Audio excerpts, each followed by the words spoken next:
Hey, reader, this is Zentor here, and we're going to be talking about an interesting topic today. We're going to be discussing a much discussed spectrum of competitive and non-competitive wargamers. This is two terms that I have seen thrown around as opposites quite a bit, and they are to some extent opposites, but I think people get it wrong a little bit. And so we're going to talk about what I think are the four kinds of mindsets behind historical wargaming. Okay, now for those of you who have never heard of either of these two terms, I'll walk through them very briefly because editor Aaron has been reminding me that I need to make slightly shorter content. So we're going to try to keep this a little tighter here today. A WAACer, WAAC, is a shortened acronym for a win at all coster. Okay, these are people who, they're much maligned as people who, well, they really only care about winning. They min max, or some people even say they win max their lists. That way, the number of points they're spending is giving them the optimal list of units to attain victory points, right? And they're much maligned among certain groups of historical war gamers specifically because, in a fantasy world, you can do what you want, right? If you're playing a Bretonnian army, you can make whatever the heck knightly order you want. Even in Star Wars, hey, you know what? The rebellion had to throw together what they had, right? Depending on what game you're playing, it's whatever, throw together whatever you like. Where it tends to become more of a problem is where you have the opposite spectrum of people who care a lot about the historicity of something, right? And in historical war games, like Bolt Action, for example, this comes up where you have, you have other groups of people who would really prefer that historical war games look historical, at least somewhat historical. Okay. Maybe, the Japanese are fighting against, the Soviets, which basically didn't happen in World War II because of the treaties that they had following the what was it, Sino-Japanese War in the 1930s. So, but on the opposite side, you'll see typically more competitive gamers kind of criticizing what they will call rivet counters. And the rivet counter, the quintessential rivet counter, is the person who will not buy a tank model to play the game, not because it's the wrong scale, which is a perfectly reasonable reason within the rules not to field something, but because the rivets on the, call it the left side of the chassis, there's 151 rivets. But the tank that they saw at, say, like the Tank Museum at Bovington, UK, it had 153 rivets. And they would know because they sat there or stood there and they counted them while they were at the Tank Museum.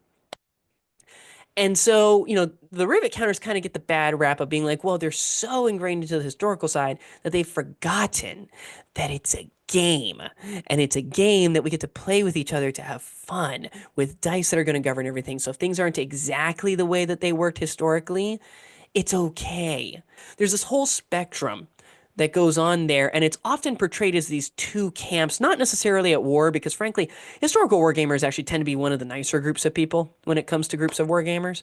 The problem that I have mostly with this is that this whole idea that this is a spectrum is a lie, because you have guys like me who like looking up real, actual historical units, building them in a highly efficient, highly optimized way, and then going to tournaments, winning 3 matches, and coming home somehow as a Virginia resident becoming the Maryland state champion, which is what this really, really cool 30 caliber machine gun ammo can trophy is designed to show you. I'm probably going to lose this title at the next Maryland championship, probably, to be honest. But, like I took the 21st Vistula Ulan Regiment with the 2nd Artillery backing them up and the 5th Mechanized Division backing them up, which was the order of battle for the Battle of Mokra on September 1, 1939. Everything I ran participated together as a holistic unit to fend off the Germans at the beginning of World War II, right? So I don't fall into this spectrum. Some people say I fall in the middle. I don't think that's actually true because, again, like it's not like all people who are competitive want to win at any cost, right? And it's not like everybody who wants to be historical cares that much about whether there's a minor flaw or detail on a file. So because of that, I got to thinking about it. I realized it's not a line. It's not a spectrum. Instead, It's a quadrant. You guys remember when like 10 years ago on social media, this was like a whole thing and everybody had like quadrants for everything? Well, fear not. They're coming back. And so let's take a look at this. So the thing that I think is wrong here is that they are speaking a different language because they're different axes. Okay. We're going to call for the sake of our review here, the x-axis is going to be historicity axis. Okay. The right-hand side, the yellow and the blue, which, for colorblind people, by the way, that's going to be the right-hand side. Those are going to be high historicity for the purposes of our study. Okay. And then the red and the green ones, which is the top and the bottom ones on the left-hand side, those are the low historicity sides. Okay. And so people who favor trying to integrate more historicity are going to be somewhere along that far right-hand side of the spectrum. And then, people near to the middle want some level of historicity. That's fine. And then as you start drifting off to the left-hand side, they start getting less and less historical. Who cares whether or not they actually fought together? These units are interesting. I'm going to use them, right? And then the y-axis is going to be competitiveness, right? So on the competitiveness side, the top squares, the red and the yellow squares, left and right respectively, are going to be high competitiveness. These are people who realize that a game is a game. And so because of that, it is not a wrong thing to want to win at Monopoly. It's not wrong to want to win at chess. It's not wrong to want to win at bolt action, right? And then as you get lower on this spectrum and you drop into the green and the blue ones, left and right respectively, you're going to see that, well, it's less about how many victory points I get. It's less about whether or not I place, podium at a tournament. It's really about having the fun, sometimes just trying something out just for the lols. It's about showing off this beautiful army that I made. It's about recreating a unit that belonged, that my grandfather was part of. Which is also really great because they find enjoyment there. And what you're going to find here is that what these quadrants are actually designed to show is where your enjoyment of the game is found. Not why you think the game was made, not what you think the game is even necessarily useful for. It's where you find your personal enjoyment. So let's take a quick walkthrough. Because it's around dinner time when I'm recording this, I'm also going to change this up a bit. I'm going to not only show you like a tagline for each group, I'm also going to describe them using food. Okay? And so to start us off, let's start with the Rivet Counters. The Rivet Counters are here at the bottom, and I'm going to refer to them as ice cream. I decided to pick Haagen-Dazs ice cream as the image because I like Haagen-Dazs. If you don't like Haagen-Dazs, fair enough. You can have your own opinions. You're free to be wrong. If you disagree with me, fight me. I don't care. But the critical thing to think about Rivet Counters is that they are high historicity, low competitiveness. They're much more interested in recreating something, and I think they would probably be more happy playing a narrative campaign than a competitive tournament event, because they want to immerse themselves in the history. Okay. There's a deep, wonderful, rich, creamy, tasty feeling to that. That does admittedly lack the substance of like a true meal. I wouldn't recommend if you were like desperately hungry for some math. You wouldn't want to eat ice cream to try to fill yourself up, right? It's not going to last very long. It's not going to work very well. There are better things suited and tailored for that, right? But on the flip side, it's very enjoyable. It's very fun. Sure, the list may be a little bit fluffy, but you know what? Really hard ice cream bends your spoons. So who cares? Okay, a little bit of fluff is actually good, right? For this sort of thing. And so the Rivet Counters, again, and I'm trying, by the way, to be positive about all of these. I like all the foods that I'm about to mention. Okay. I don't think any of these are negatives. I think all of these are positives. Okay. I think Rivet Counters, their enjoyment is mostly going to be in the feel of the game and whether or not it feels like they're being transported 80 years into the past without all the dysentery and the malaria and other stuff that came with that. On the opposite spectrum, so if this was a quarters deployment match, then these would be your deployment zones. We have the win at all costers, or the WAACers. Okay, I represent these with the power bar. For those of you who have met me in person, you might be surprised to know that there was a period of in time where I was actually pretty aggressive at being at the gym and watching calories and eating all of the right stuff and not eating other stuff. I put on like 5 pounds in a year. It was stupid. It was legitimately horrifically stupid. So it didn't really work. And so now, like, I'm strong enough. I take care of myself enough, but I'm not quite as devoted as I once was. But the win at all costers, what they are interested in is, I do think it's useful to think of them within the concept of a muscle builder, whether that's an athlete, a wrestler, a bodybuilder of some kind. They're interested in, we need the gains. We're going to cut out what can be cut out. We're cutting out all the fat. We're cutting out all the frills. We're putting in everything that actually is going to be doing work for us. Because when the chips are down and you're in a 400-meter sprint, actually strikes me right now, 400-meter sprint is not a sprint. That is a very long distance. If you're in a 100-meter sprint, you don't want anything holding you back. Everything has to be doing work. You got to do whatever it takes to get there, right? Because if you come in second, you came in second, okay? Now, personally, I think the better mentality to have is to think not within the context of where you place, it's where you place vis-a-vis your last record from an athlete's perspective, right? So like, if you did 100 meters in, I'm just going to go crazy numbers because I've never hit any of these numbers when it came to running. You did it in like 18 seconds. If you come in at your next one and you finish first, but you came in at 19 seconds, you lost, right? Because you didn't improve on what you had before. And I think that mindset is what win at all costers are actually about. A WAACer doesn't have to win a tournament. A WAACer wants to perfect and improve on the way they're using their models. If they're making less of the same mistakes that they've made in the past, that's a win. And of course, in general, people who are making less of the mistakes that they've made before are probably more likely to win matches. So they are probably more likely to win, okay? And do better in tournaments. But obviously, dice-based games, fate is a wheel, a lot of different things, right, going on. So because of that, again, there's nothing wrong with it. It's just a different mindset. It's a different mentality. They're not out to crush everybody per se. There's a top corner. There might be some of those in that top corner. In that top corner, you might find some of those people. But for the majority of the quadrant, they're out to improve themselves. And in the process, they might beat you. Okay? But even some of those people who build really power-built lists, they're well-designed, they would score really well on Bo Mortenson's 1 to 5 scale for how a list performs. Some of them are some of the nicest guys I've ever seen, and even when playing with me, they've even given me advice when I was new to the game. Okay, so, toward that end, I don't want us to get into a mindset of, oh, these guys are just out to win, because a lot of them, they're not just out to win. They're out to enjoy the game. Their enjoyment of the game involves them playing really well, and that might mean winning. But they might end up meeting their match, and they might lose a match, and that's okay. The third group is where I tend to affiliate, by the way, and this is what I like to call the airborne players. Much like airborne troops in real life, they're open to a challenge and maybe doing a little bit of uphill fighting. And that is, they're like, well, I want to be competitive. Like, I do want to actually play. And it'd be nice if I give a day to a tournament, if I don't come home with a bunch of losses.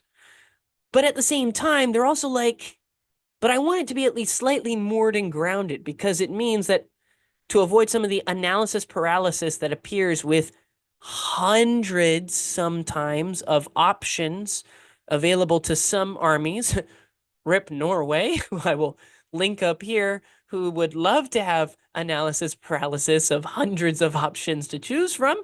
But some armies do. For them, it might help to kind of winnow it down to say, you know what? I'm going to play a DAK Africa Corps army. And now I'm going to make it work. Now, conveniently, they had Panzer IIIs and Panzer IIs, good, solid tanks. They had good small arms. They had really good, smaller, man-portable heavy weapons.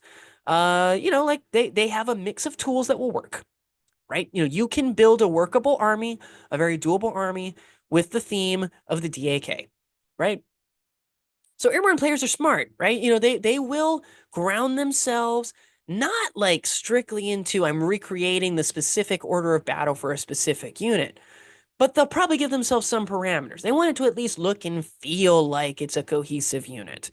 This is going to be the army coming out of Sicily and going into Italy. This is going to be the army coming out of Tunisia and getting ready to invade Sicily, right? Or whatever.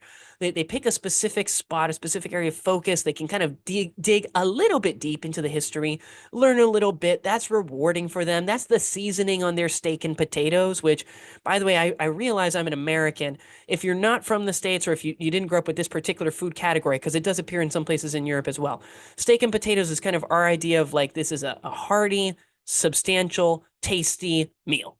Like it's the quintessential one that you have. And there's a reason for it. It is exactly that.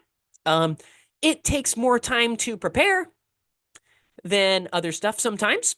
You can't just go out, buy this at your local drive-through restaurant and quickly bring it home on your way back from work. It's going to take time to make it. It's going to take some savoring. It's going to take some cooking. It's going to take some loving care in order to get your list to a point where it's going to be able to compete with a power bar style gamer. But from experience, can be done, at least at the local level. Maybe not so much at the international level, maybe not so much at the national level, but it can be done.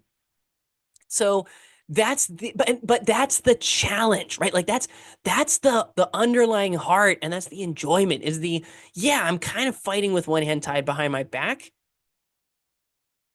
But if I win, my wife's gonna be pretty proud, right? Like it's little things like that they end up getting enjoyment that's beyond just winning or losing or history or not. The Airborne gamer is in for a mix. They want to be able to win, but they want to be able to win a certain way. And so they're a little bit different from how what we would call the WAACer crew.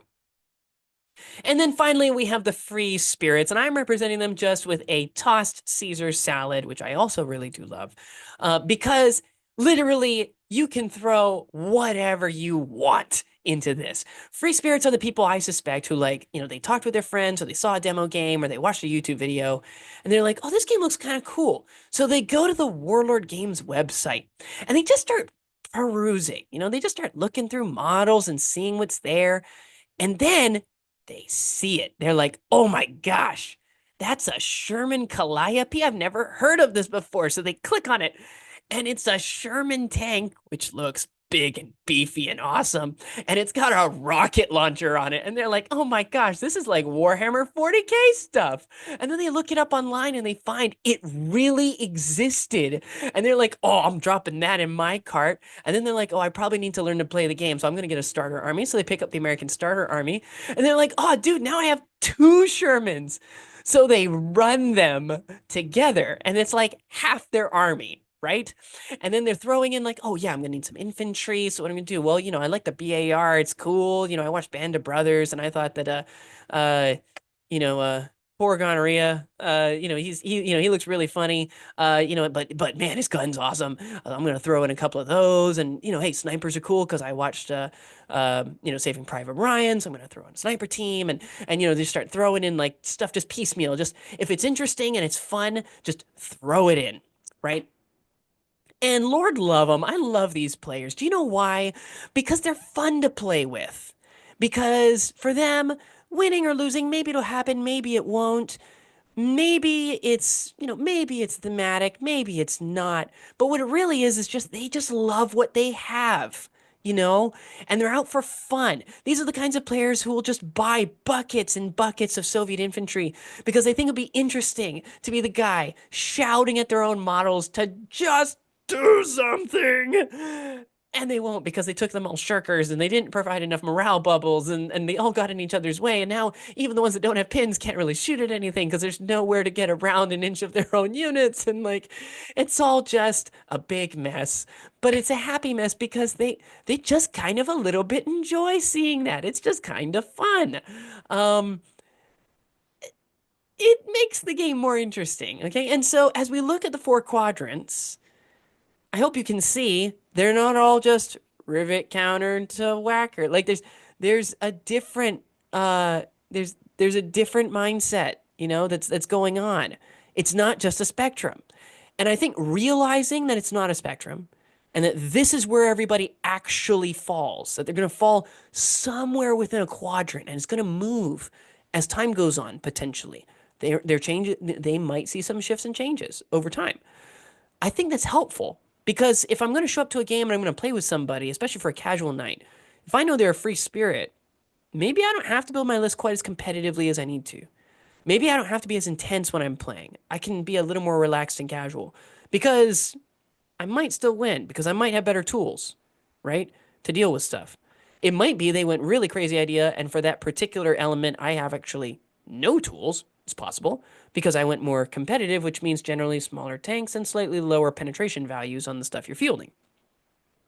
But it also means that I might have a slightly easier match, and so I can be a little more relaxed and a little more casual. I can do a little more of teaching my opponent how to work around different things, so that way they can be more effective against the stuff that I'm running, so that they grow as a gamer, not as, a little bit in their competitiveness while still being free. They don't feel shackled by stuff. They just now have better tools mentally and tactically for how to deal with things. And that might cause them to pick different tools strategically to deal with those threats in the future. Okay. To make their life a little bit easier, right? If I know that my opponent's a rivet counter, I might choose a list that's a little more thematically done. They show up having recreated a unit that they have done a lot of research on. I show up with an army that is based, not necessarily down to the man, but based on an actual battle, order of battle from World War II. It shows them a little more respect. It shows that I enjoy playing with them and that I want them to feel immersed in what they're going up against, but it still allows me to play with the toys I want to play with. If I'm going up against a whacker sort of person, I might play a slightly more competitive list than I otherwise would because I want to be both, stand on my own 2 feet. I don't want to get blown off of the table by turn 2. Okay. But at the same time, I know that what they get enjoyment out of is getting better at how to use the tools that they have, and being challenged on that does help them get more enjoyment out of the game. And I know that they may want to be trying something new to see if they can completely upset the meta and leave their indelible mark on the new edition, or the old edition, or whatever it may be. They want to be the person who breaks the meta. So I'm going to give them something that's a little closer to the meta for them to test against so that they can do what they want to do. And if I'm playing as another Airborne player, I'll be completely honest. I'll pretty much just play whatever the heck I want because the truth is I'm going to have a lot of fun. Their stuff is going to be perfectly reasonable. My stuff's going to be reasonable. We're both going to have a great time. Okay. But that's because that's my home quadrant, right? Like that's where I tend to follow. So of course I'm wearing my yellow flannel shirt this time around, kind of signaling subtly to everybody, or not so subtly since I mentioned it earlier, where I roughly fall. I tend to fall in that category most of the time. Okay. This is also useful for figuring out which events you may want to go to. You might consider telling everybody before the event, hey, we're keeping this one a little more fluffy. I have some people here who just really love the more historical sides. We're going to keep it a little more fluffy. I reserve the right to limit you on what you bring. Send me your list, but I reserve the right to veto certain parts of it, and you just got to be okay with that if you want to come and play, right? You could also just say, look, this is a qualifying tournament at a national level for who gets to go to Warlord HQ to compete at the international tournament hosted there for the World Championships. If you bring a fluffy list, that's on you, right? And there's nothing wrong with that either, right? Set expectations for what people can expect, because then people can either opt out and just say, I don't think I would have a lot of fun at that tournament, so I'm just not going to go. Or they can opt in and they can be like, oh, okay, so this is a chance for me to try something different. It's a chance for me to try something new. Or they could be like, oh, yeah, finally, a chance for me to just rip, just let it rip. Actually go as full competitive as I want to go.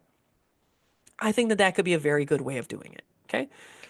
But ultimately, and this is the reason why I mention it, a couple of people have sent me through Messenger. They've sent me lists that they've been working on, and they've been looking for feedback. And I almost make a point to tell them, by the way, if you want like professional list reviews, way better list reviews than I can do because they've been playing the game for a lot longer, I would recommend talking to Bo Mortensen. He does these online. You can see what a number of his reviews look like, so you can get realistic expectations for what the feedback will look like to your list. I would recommend you go there. A lot of them have mentioned to me that because they're relatively new starting out in the game, they're not intending to travel internationally. They're just looking to have fun with their friends, and they just don't want to be tabled every single time that they play with their friends. They're not looking to be ultra competitive. What I do when I first lead off and talking with them through their list is I'm basically probing to figure out where they fall on this spectrum, on this diagram, quadrant system, whatever we want to call it. And the reason why I do that is because my advice will be tailored based on where they are. If somebody's just like, look, I'm building a competitive list, well, then I can give them some advice on that based on what I've seen, but I haven't seen that much. And I'd probably tell them, here's my advice, but my recommendation is take this list, send it to Bo, and see whether or not our stuff matches. Because, and when in doubt, probably just go with Bo because he's played against a lot higher caliber players than I have. Okay. Um, if I'm playing against a person who's like, well, like I want to go to tournaments, but probably just, local ones, slightly more casual ones. Don't want to go to like, if you live in the States, it's not going to be like, the Las Vegas Open. It's not going to be like, Warzone Atlanta, big tournaments that like, sometimes are even used as placement tournaments to go elsewhere. They're local tournaments, 20, 24 players tops, 30 players tops, things like that, where, it's a good size tournament. You're going to see a lot of interesting people. You're going to play against some cool lists. Probably not going to hit your buddy if it's a random pairing. But at the same time, you know, like, doesn't need to be the most high tailored list at all. Well, then I can probably help you out with that, and that's fine. I can give you really good advice for that. And if you're just like, look, I think these things are interesting, I think these things are fun, or I think these things are historical. Do you have any thoughts for me? I might do some research if you're more of the Rivet counter type and say, hey, the units around the same time we're using these, you might consider adding them. They might help fill some gaps. It'd still be historical. It'd still be realistic to what you're trying to do. Maybe give that a shot, but otherwise, if you like what you've got, go for it, right? Probably going to give slightly less commentary, and it'll probably take longer to get those reviews out just because I have to do more research. And for the free spirit people, I'll be like, hey, these things look fun. Have you considered that running multiple rocket launchers and flamethrowers, that those two are going to get in each other's way? You might consider maybe switching some of those things out or using the flamethrowers in more of a close, protection system to keep people away from the multiple rocket launchers, right? Or something like that. Maybe using them in the closer side of the board and then using the rocket launchers to attack the far side of the board, right? Or something like that. But, work them out together so that way they work as a cohesive whole, and just be careful, right, with what you do. Those are the things that I think are helpful for me when giving advice to people, whether that's on Facebook groups, whether that's in Messenger. And so if you're one of those people who's like, I really wouldn't mind getting some hits on my list before I end up taking it to play with my friends, but I'm not sure that I necessarily want to go like full competitive getting list reviews from people in a Facebook group, feel free to send them my way, and maybe we'll do a review together. I think that would be a lot of fun. But we will establish beforehand where you are in terms of the quadrant system, because I want to give you advice that's actually useful for you. This is also going to be the first of the videos I'm going to be doing on mindset and philosophy behind gaming, so that you can get a better idea, especially if you're newer to wargaming, on kind of how to wrap your mind around building out lists, or how to play the game, or the style of play that you're going to have. Hopefully these things will be useful for you, but I think starting here is a good place to start. How much do you care about the historicity and the competitiveness of your list? Because depending on that, a lot of other things are going to change. If you've enjoyed this content, you guys have been around online long enough to know exactly what you should do. I would very much appreciate it. I've enjoyed hanging out with you. If you have thoughts, comments, if you think I'm completely off, if you think that I'm being unfair to any of these, please let me know down below. I try to be pretty open to critique, and I will see you next time.